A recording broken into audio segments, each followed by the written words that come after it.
കട്ടപ്പന നഗരത്തിലെ ഗതാഗതക്കുരുക്കഴിക്കാൻ കാലാനുസൃതമായി ഗതാഗത പരിഷ്കരണം നടപ്പിലാക്കണമെന്ന് BDJS. ഇടുക്കി ലൈവ് വാർത്തകൾ നിങ്ങൾക്കായി അവതരിപ്പിക്കുന്നത് പൊന്നു ട്രേഡിംഗ് കമ്പനി കട്ടപ്പന. കട്ടപ്പന നഗരത്തിലെ രൂക്ഷമായ ഗതാഗതക്കുരുക്ക് പരിഹരിക്കാൻ കാലാനുസൃതമായി കട്ടപ്പന നഗരത്തിൽ ഗതാഗത പരിഷ്കരണം നടപ്പിലാക്കണമെന്ന് BDJS നേതാക്കൾ ആവശ്യപ്പെട്ടു. അശോക ജംഗ്ഷൻ, ഇടുക്കി കവല, ചേന്നാട്ടുമറ്റം ജംഗ്ഷൻ, ഇടശ്ശേരി ജംഗ്ഷൻ, പുതിയ ബസ് സ്റ്റാൻഡ്, ഗുരുമന്ദിരം ജംഗ്ഷൻ, പള്ളിക്കവല തുടങ്ങി നഗരത്തിലെ സുപ്രധാന സ്ഥലങ്ങളിലെല്ലാം രൂക്ഷമായ ഗതാഗതക്കുരുക്കാണ് അനുഭവപ്പെടുന്നത്. നഗരത്തിലെ പ്രധാന റോഡുകളുടെ ഇരുവശങ്ങളിലും അനധികൃതമായി വാഹനങ്ങൾ പാർക്ക് ചെയ്യുന്നത് ഗതാഗത തടസ്സത്തിന് കാരണമാകുന്നുണ്ട്. ഗതാഗതക്കുരുക്കിന് ഒരു ശാശ്വതമായ പരിഹാരം ഉണ്ടാകണമെന്ന ആവശ്യമാണ് ഞങ്ങൾ അധികാരികൾ മുന്നിലിരിക്കുന്നത്.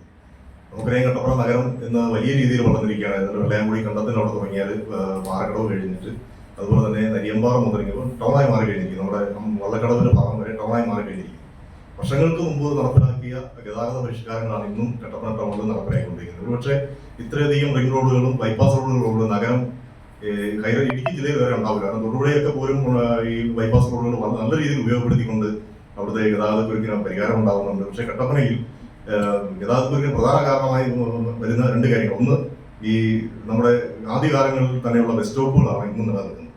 ആ ബസ് സ്റ്റോപ്പുകൾ പുനർനിർണ്ണയം നടത്തിക്കൊണ്ട് യാത്രക്കാർക്ക് ഇരിക്കുവാൻ കഴിയുന്ന തരത്തിലുള്ള വെയിറ്റിംഗ് ഷെഡുകളൊക്കെ നിർമ്മിച്ചുകൊണ്ട് പൊതുസമൂഹത്തിന് ഗുണകരമായ രീതിയിൽ നമ്മുടെ ഈ ബസ് സ്റ്റോപ്പുകൾ പുനർനിർണ്ണയം നടത്തണമെന്നാണ് ഞങ്ങൾ ആവശ്യപ്പെടുന്നത്. അതോടൊപ്പം മറ്റൊരു കാര്യമുള്ളത്, കട്ടപ്പന നഗരത്തിലെ എല്ലാ പ്രധാന റോഡുകളുടെ ഇരുവശത്തും അനധികൃതമായി പാർക്കിംഗ് ആണ് നടത്തിയിട്ടുള്ളത്. അതിൽ ഏറ്റവും സങ്കടകരമായ ഒരു കാര്യം എന്ന് പറയുന്നത്, നമ്മുടെ കട്ടപ്പന പോലീസ് സ്റ്റേഷൻ തുടങ്ങി ഏറ്റവും കൂടുതൽ ജനങ്ങളും വിദ്യാർത്ഥികളും അടക്കമുള്ള ആളുകൾ സഞ്ചരിക്കുന്ന സെന്റ് ജോൺസിലേക്ക് പോകുന്ന വഴി, രോഗികളെ കൊണ്ടൊക്കെ നിരന്തരം ആംബുലൻസ് പോകുന്ന നമ്മുടെ താലൂക്ക് ഹോസ്പിറ്റലിലേക്ക് പോയി ആംബുലൻസ് പോകുന്ന വഴികളാണ്.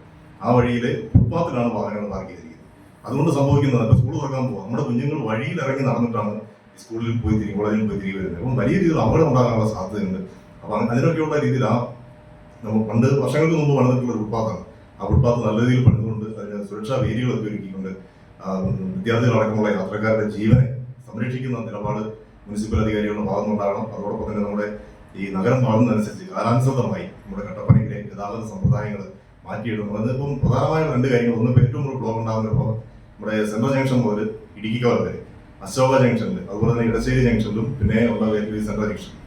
ഈ സെൻട്രൽ ജംഗ്ഷൻ വഴി കടന്നു പോകുന്ന ബസ്സുകൾ ഈ കുന്തളമ്പാറ റോഡിലൂടെ കടന്നാൽ മതി. ഈ കടന്നു വന്ന് അവിടെ ഒരു സ്റ്റോപ്പിൽ നിർത്തുന്ന സമയത്ത് ഫുള്ളായിട്ട് തിരിയാതെയാണ് പല ബസ്സുകൾ നിൽക്കുന്നത്. അതിന്റെ പുറകെ കൊണ്ട് നൂറുകണക്കിന് വാഹനങ്ങൾ കൊണ്ടുപോയി കിടക്കുന്ന ഒരു സാഹചര്യം ഉണ്ടാകുന്നുണ്ട്. അതുപോലെ തന്നെ ഇടശ്ശേരി ജംഗ്ഷനിൽ ഇപ്പോൾ ബസ് സ്റ്റാൻഡും കൂടെ പ്രധാന കവാടം കൂടെ അതായതുകൊണ്ട് 4 കൂടി ജംഗ്ഷനാണ് അവിടെ. അപ്പോൾ അവിടെയും നിരന്തരമായ ബ്ലോക്ക് ഉണ്ടാകുന്നു. അതുകൊണ്ട് ഈ ബസ് സ്റ്റോപ്പുകൾ ആദ്യം തന്നെ അടിയന്തരമായി പുനർനിർണ്ണയം നടത്തണമെന്ന ഒരു ആവശ്യങ്ങൾ വയ്ക്കുന്നു. പിന്നെ ഒരു കാര്യമുള്ളതെന്ന് പറഞ്ഞാൽ, എനിക്ക് തോന്നുന്നു പണ്ട് മുതലൊക്കെ ഈ ബസ്സുകൾ കട്ടപ്പന ബസ് സ്റ്റാൻഡിൽ നിർത്താൽ 10 മിനിറ്റ് കൊണ്ടാണ് ഇടുക്കിക്കവരേക്ക് പാസ്സായി പോകും. ഇപ്പം നഗരം വളർന്നു കാലക്രമേണ അതിനനുസരിച്ചുള്ള മാറ്റങ്ങൾ ഉണ്ടാവണം. ഈ ബസ്സുകൾ ഇങ്ങനെ പോകുമ്പോൾ ചിലപ്പോൾ കളക്ഷന് വേണ്ടിയായിരിക്കും അങ്ങനെ പോകുന്നത്. പക്ഷെ അതിന് പുറകിൽ ചെറുവാഹനങ്ങൾ അടക്കം കൊണ്ടുപോയിട്ട് പോകേണ്ട സാഹചര്യം വരുമ്പോൾ ഏറ്റവും കൂടുതൽ നമ്മുടെ സെൻട്രൽ ജംഗ്ഷൻ മുതൽ ഇടുക്കിക്കവർ ഒരു ബ്ലോക്ക് ഉണ്ടാകുന്നത്. അപ്പോൾ അതിനുള്ള സമയക്രമീകരണങ്ങളൊക്കെ ക്രമീകരിക്കണം. അതുപോലെ തന്നെ പുതിയ ബസ് സ്റ്റാൻഡ് ആരംഭിച്ച കാലം മുതൽ പറയുന്നതാണ്, ബസ് സ്റ്റാൻഡിൽ കൂടെ അനിയന്ത്രിതമായി കയറി ഇറങ്ങുന്ന വാഹനങ്ങൾക്ക് നിയന്ത്രണം ഏർപ്പെടണം, പാർക്കിങ്ങിന് ഒരു നിയന്ത്രണം ഏർപ്പെടുന്നു. ഇതൊക്കെ ഭയങ്കര രീതിയിലുള്ള അപകടങ്ങളിലേക്കൊക്കെ വരാനുള്ള സാഹചര്യമുണ്ട്. സ്കൂളൊക്കെ തുറക്കുന്ന സമയത്ത് വലിയ രീതിയിൽ വിദ്യാർത്ഥികളൊക്കെ വരുന്ന സമയത്ത് ഇത് അപകട സാധ്യത കൂടുതലാണ്. അതുപോലെ തന്നെ നമുക്ക് ഏറ്റവും കൂടുതൽ റിംഗ് റോഡ് നമ്മുടെ ഇടുക്കിക്കവരയിൽ ടച്ച് ചെയ്യാതെ തന്നെ വെള്ളയാങ്കുടി വഴി കടന്നു പോകാൻ പറ്റുന്ന വഴികളുണ്ട്. അതുപോലെ പാറക്കടവ് ബൈപ്പാസ് റോഡ്. ഈ പാറക്കടവ് ബൈപ്പാസ് റോഡിനെ കുറിച്ച് ഞങ്ങൾക്ക് പറയാനുള്ളത് എന്താണെന്ന് വെച്ചാൽ, ഈ ബൈപ്പാസ് റോഡ് വന്നിറങ്ങുന്ന ഏറ്റവും തിരക്കുള്ള പള്ളിക്കവരയിലേക്കാണ്. ശബരിമല സീസണൊക്കെ പോലെ തിരക്കുള്ള സമയത്ത് നൂറുകണക്കിന് വാഹനങ്ങൾ വരുമ്പോൾ അവിടെ വലിയ രീതിയിലുള്ള ഗതാഗതക്കുരുക്ക്, പ്രത്യേകിച്ച് ഈ സെന്റ് ജോൺസ് ആശുപത്രിയിലേക്കൊക്കെ രോഗികളെയും കൊണ്ടൊക്കെ ആംബുലൻസ് അടക്കം പോകുമ്പോൾ ഈ ഗതാഗതക്കുരുക്കിന് സാഹചര്യമുണ്ട്. അതുപോലെ തന്നെ സ്കൂൾ കോളേജുകളൊക്കെ വിടുന്ന സമയത്ത് ഈ സ്കൂൾ ബസ്സൊക്കെ വരുമ്പോൾ വലിയ പ്രതിസന്ധി അവിടെ വരുന്നത്. നമ്മുടെ ബൈപ്പാസ് റോഡ് അമ്പലക്കവലയിലൂടെ നമ്മുടെ 20 ഏക്കർ പാറമട വഴി 20 ഏക്കറിലേക്ക് എത്തിച്ചാൽ ഈ കട്ടപ്പന നഗരത്തിൽ വരണ്ടാത്ത വാഹനങ്ങൾ ഈ ബൈപ്പാസിലൂടെ കടത്തി വിടാൻ കഴിയും. ഞങ്ങൾക്ക് തോന്നിയിട്ടുള്ളൊരു കാര്യം, ഈ കാലങ്ങൾക്ക് മുമ്പാണെങ്കിലും ശരി, ഈ പുതിയ ബസ് സ്റ്റാൻഡ് വന്ന സമയത്തും നമ്മൾ ഈ ഗതാഗത പരിഷ്കാരങ്ങൾ കൊണ്ടുവരുമ്പോൾ ചില ആളുകൾ അതിന്റെ നല്ല വശങ്ങൾ മാത്രം ഞങ്ങൾക്ക് മതി, ദോഷവശങ്ങൾ ജനങ്ങൾ അനുഭവിക്കട്ടെ എന്ന ഒരു നിലപാട് സ്വീകരിക്കുന്നുണ്ട്.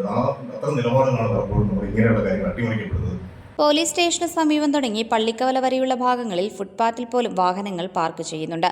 വിദ്യാർത്ഥികൾ ഉൾപ്പെടെയുള്ള കാൽനടയാത്രക്കാർ ഈ ഭാഗത്ത് റോഡിലിറങ്ങി നടക്കേണ്ട അവസ്ഥയാണുള്ളത്. നഗരത്തിനുള്ളിലെ ബസ് സ്റ്റോപ്പുകൾ പുനഃക്രമീകരണം നടത്താൻ ബന്ധപ്പെട്ട അധികാരികൾ തയ്യാറാകണം. സെൻട്രൽ ജംഗ്ഷനിലെയും മാർക്കറ്റ് ജംഗ്ഷൻ, ഇടശ്ശേരി ജംഗ്ഷൻ എന്നിവിടങ്ങളിലെ ബസ് സ്റ്റോപ്പുകൾ വലിയ രീതിയിൽ ഗതാഗതക്കുരുക്കിന് കാരണമാകുന്നുണ്ട്. ബസ് സ്റ്റോപ്പുകൾ പുനഃക്രമീകരണം നടത്തി യാത്രക്കാർക്ക് ഗുണകരമായ രീതിയിൽ ബസ് കാത്തിരിപ്പ് കേന്ദ്രങ്ങൾ നിർമ്മിക്കണമെന്നും നേതാക്കൾ ആവശ്യപ്പെട്ടു. ബൈപ്പാസ് റോഡുകൾ പ്രയോജനപ്പെടുത്തി നഗരത്തിലെ വാഹന ബാഹുല്യം കുറയ്ക്കണം. പാറക്കടവ് ബൈപ്പാസ് റോഡ് പള്ളിക്കവലയിൽ തിരിയുന്നതിന് പകരം അമ്പലക്കവല വഴി 20 ഏക്കറിലെത്തുന്ന രീതിയിലാക്കണം. അശോക ജംഗ്ഷനിൽ നിന്നും ഗുരുമന്ദിരത്തിന് സമീപമെത്തുന്ന രീതിയിൽ മേൽപ്പാലം നിർമ്മിക്കാൻ കഴിയുന്ന സാധ്യതകൾ പഠിക്കാൻ ഉത്തരവാദിത്തപ്പെട്ട വകുപ്പുകൾ തയ്യാറാകണം. കട്ടപ്പന നഗരത്തിന്റെ വളർച്ചയ്ക്കനുസരിച്ച് കാതലായ ഗതാഗത പരിഷ്കാരങ്ങൾ കാലാനുസൃതമായി ചെയ്യാനുള്ള ഇച്ഛാശക്തി മുനിസിപ്പൽ ഭരണസമിതി കൈക്കൊള്ളണം. ഏത് കാര്യത്തിന്റെയും ഗുണകരമായ പ്രയോജനം തങ്ങൾക്കും ദോഷവശങ്ങൾ പൊതുജനങ്ങളും അനുഭവിച്ചാൽ മതിയെന്ന ചിലരുടെ പിടിവാശിയാണ് കട്ടപ്പനയിലെ ഗതാഗത പരിഷ്കാരങ്ങൾ എല്ലാ കാലത്തും അട്ടിമറിക്കപ്പെടുന്നതിന്റെ കാരണമെന്ന് BDJS നേതാക്കൾ കുറ്റപ്പെടുത്തി. വാർത്താ സമ്മേളനത്തിൽ BDJS ഇടുക്കി നിയോജക മണ്ഡലം president Prasad Vilangupara, Kattappana municipal committee president Ashokan Karuvelil, general secretary Suresh PC എന്നിവർ പങ്കെടുത്തു. Idukki live news Kattappana. Idukki live വാർത്തകൾ നിങ്ങൾക്കായി അവതരിപ്പിച്ചത്. നിങ്ങൾ ഭംഗി മാത്രം നോക്കിയാണോ ഫർണിച്ചർ വാങ്ങുന്നത്? ഒരിക്കലും ആയിരിക്കില്ല. നിങ്ങൾ ഏത് മരമാണ് ഉപയോഗിച്ചിരിക്കുന്നതെന്ന് തീർച്ചയായും ചോദിച്ചറിയും. തേക്ക്, ഈട്ടി, മറ്റു മരങ്ങൾ എന്നിങ്ങനെ എല്ലാ മരങ്ങൾക്കും ഓരോ ക്വാളിറ്റി ഉണ്ട്. അതാരെങ്കിലും നിങ്ങൾക്ക് പറഞ്ഞു തന്നിട്ടുണ്ടോ? നിങ്ങൾ ആഗ്രഹിക്കുന്ന ഡിസൈനിലും നിലവാരത്തിലും എല്ലാ ഫർണിച്ചറുകളും ഞങ്ങളുടെ സ്വന്തം പണിശാലയിൽ മിതമായ നിരക്കിൽ 100% ലൈഫ് ടൈം വാറന്റിയോടുകൂടി നിർമ്മിച്ചു നൽകുന്നു. മാത്രമല്ല, പ്രമുഖ പെയിന്റ് നിർമ്മാതാക്കളായ ഇൻഡിഗോ പെയിന്റ്സ് 20% വരെ ഡിസ്കൗണ്ടിൽ വാങ്ങാം. കൂടാതെ ഹോം അപ്ലയൻസസ്, വിവിധ മോഡൽ ബെഡുകൾ, crockery, drawers, aluminium, steel items, plastic പാത്രങ്ങൾ, ഗിഫ്റ്റ് ഐറ്റംസ് എന്നിങ്ങനെയുള്ള എല്ലാ ഉൽപ്പന്നങ്ങളും ഡിസ്കൗണ്ട് വിലയിൽ. പൊന്നു ട്രേഡിംഗ് കമ്പനി,